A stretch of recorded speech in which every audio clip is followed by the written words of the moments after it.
கன்னியாகுமரி மாவட்ட மருத்துவம் மற்றும் மக்கள் நல்வாழ்வுத்துறை சார்பாக புதிய கட்டிடங்கள் திறப்பு விழா மற்றும் நம்பிக்கை உதவிகள் வழங்கும் நிகழ்ச்சி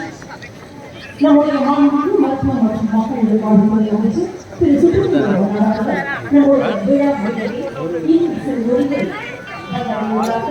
நம்முடைய இருக்கிற ஒருங்கை எழுப்பி அதாவது மேலும் அருகே வரும்போது